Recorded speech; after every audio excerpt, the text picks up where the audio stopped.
mercy. Yo chick, she so thirsty. I'm in that 2C Lambo with your girl, she tryna turn me. Yeah, that's right, baby. We are back, and you're listening to the Original Sports Show, and I'm your host, Leopold Jeans, the Big OG, broadcasting live here on CRN Digital Talk Radio, baby.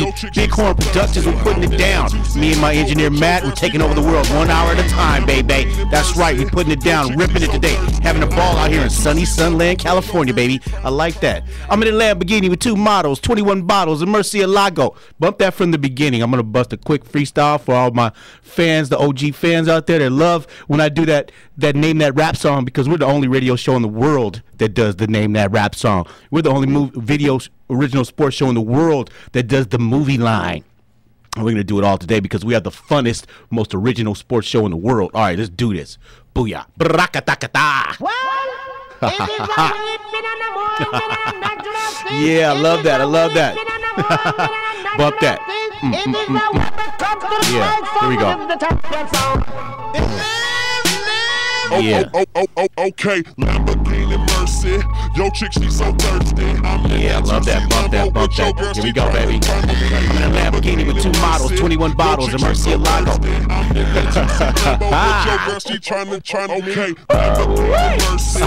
We'll come back to that freestyle later, baby. I love that.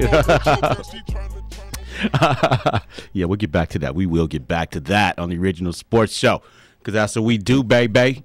We're having some fun today. So much stuff going on in the world of sports, so much stuff going on in the world of life, and so much stuff going on in the world of love. And we're going to talk about it all today on the Original Sports Show. Let's get right into this. I want to talk a little bit about Lance Armstrong being stripped of his Tour de France titles. You know, this is all in retrospect.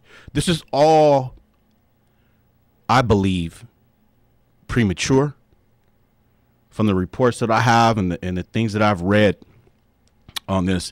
There really is no concrete evidence of Lance Armstrong failing any PED test, any steroid test, anything like that. You know, there's no, you know, it comes back to, like, it seems like there's a lot of jealousy going on.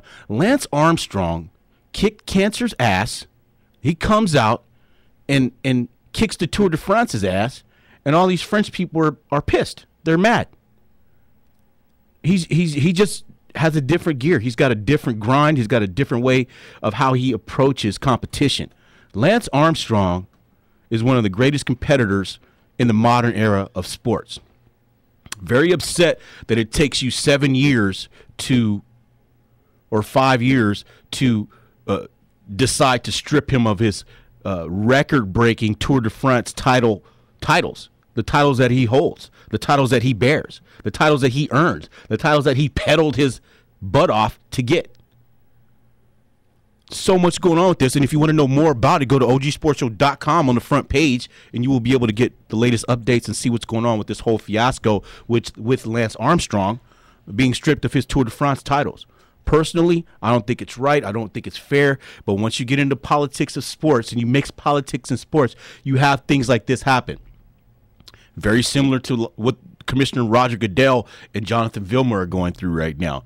This is a hot topic all week as well. Jonathan Vilma posted a sign in his restaurant, "Do not serve this man," and put Commissioner Goodell's face up, you know, in the front of the restaurant. He has the right to do that if he wants. He can refuse service to the commissioner. I mean, the commissioner suspended Jonathan Vilma for a year. Now he's trying to renege on that 12-game suspension and give him an 8-game suspension. And Jonathan Vilma says, no, you're not going to give me an 8-game suspension or a 12-game suspension. You're going to revoke the entire punishment because you're wrong. And Commissioner Goodell is wrong. He's 100% wrong. Now, I've read this report over and over. I read it 3 times so far. Basically, it's all hearsay. People saying this, people saying that, people saying this happened, people saying that happened. The bottom line is, even if it did happen, your job as a commissioner is to be a commissioner, is to be seen and not heard. You issuing punishments left and right to all these veteran players and doing all these little micromanaging things that you do in the league give these players an excuse to not respect you. I say this all the time as a former Marine. There's 2 types of leadership. You can lead by example, or you can micromanage your way to being disliked by your troops. Simple as that. You know, I personally have, you know, been really upset with how Commissioner Goodell doesn't let these football franchises manage their own football franchises.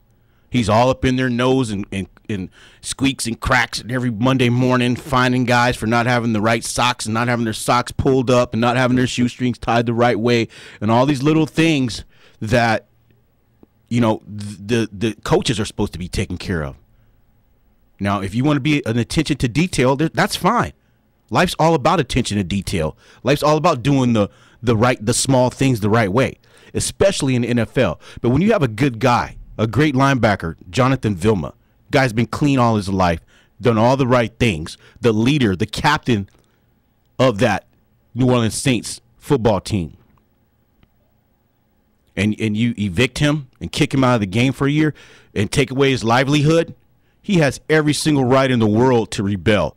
He has every single right in the world to take you to the Supreme Court like he did.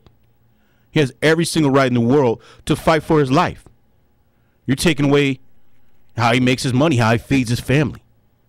You know, men kill over that kind of stuff all the time. You don't do that. That's not what you do.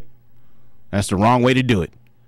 And to do it off of hearsay, you know, understand. And this is another thing I was thinking about earlier in the week. You know, playing in the NFL isn't a privilege when you've earned it. Privileges, you know, aren't earned. Privileges are given to you. You know, it's a privilege to play in the NFL. Do you know these guys groom themselves from the time they're little boys to become NFL football players? They work hard. You know, everybody, they're God-given talent. There's no God-given talent.